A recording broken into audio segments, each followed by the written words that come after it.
I recently had a conversation with some friends on whether or not they should move to Canada. One decided to move and the other decided against it. In this video, I want to discuss some reasons why I discourage some family members and some friends from moving to Canada and why most people shouldn't either. And if you stay to the end of this video, I will share some situations in which moving to Canada can be a great idea.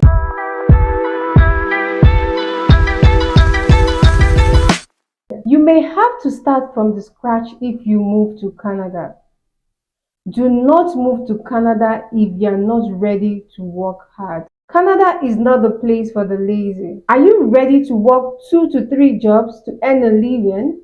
If the answer is no, please reconsider moving to Canada. Let us assume that you have the opportunity to travel to Canada with an open work permit or a study permit. With this permit, a foreign worker can get access to jobs that are in the market in Canada. However, please bear in mind that these jobs are not readily available. So if you have a good job with good salary in your country that provides you a comfortable life. By comfortable, I mean a standard of living that enables you to provide for yourself and your family, and you do not have much to complain about. Let us also assume that this job does not give you the work-life balance that you require or you need. Even at that, I would advise that you think critically before you move to Canada. The process of moving to Canada can be utterly stressful. You would be leaving behind friends and family, a familiar culture and familiar food, and also familiar lifestyle. Immigration takes an immense toll on your physical, mental, and financial resources. Moving to Canada is very expensive as well. The minimum amount of money you need to move to Canada for one person is about 15,000 Canadian dollars and about 22,000 Canadian dollars for a family of 3. And this amount increases as the number of your dependents increases. That is a ton of money for Canadians, let alone for foreigners who are most likely coming from a less developed country. Realistically speaking, you will need more cash than this to be able to settle down comfortably in Canada. In Canada, you pay a lot of taxes. Canada has a progressive tax system, which means that the more you earn, the more taxes you pay. Coupled with the housing crisis and inflation, all things being equal, Canada is considered the poorest country among the developed countries in the world, according to statistics. There are socio-economic reasons, such as the healthcare system. In my opinion, the healthcare system is the state of the art. However, the wait times in emergencies is insane. Not to talk about the wait time to see a specialist doctor. Sometimes you might have to wait for as much as 6 months to a year to see a specialist doctor, depending on the severity of your case. Climate. As we all know, the weather in Canada can be extremely cold during winter. This can be stressful for you if you are not used to it, and can also affect your social life.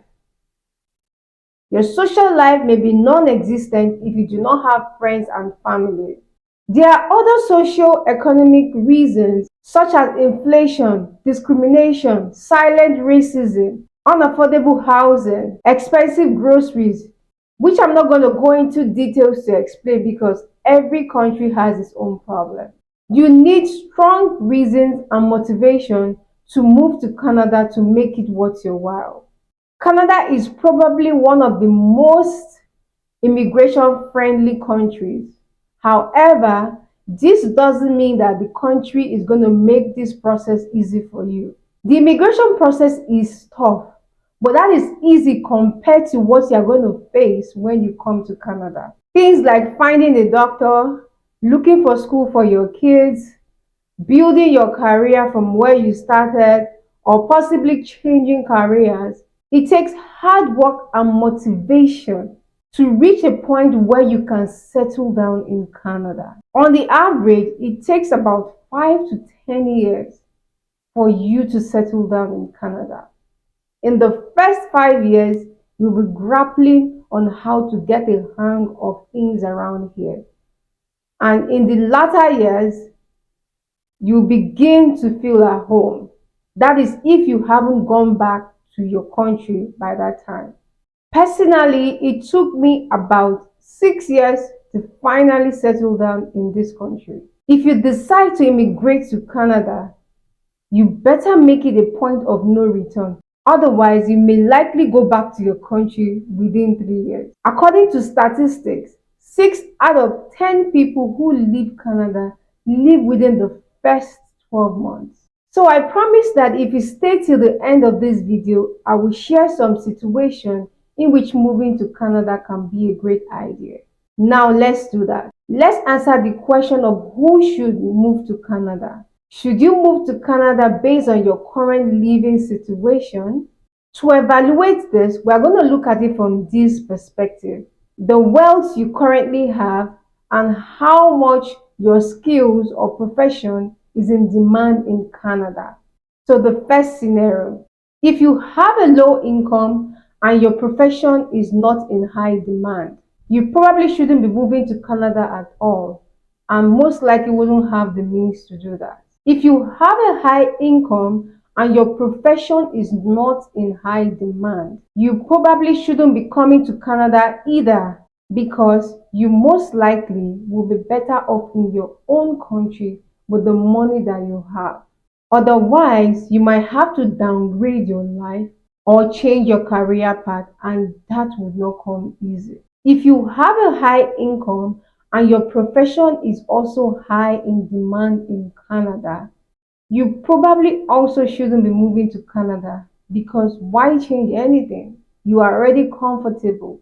You live a lifestyle that you already enjoy, and you are making money, and your job is in high demand in your country. And lastly, if you have a low income and your profession is in high demand in Canada, this might be a good reason for you to consider moving to Canada, because the chances are that you are not doing very well in your country and you might be able to make money in Canada even though you work an average job. This might be a good reason for you to consider moving to Canada, because the chances are that you might make more money here in Canada, and that would improve the quality of your life better than in your own country.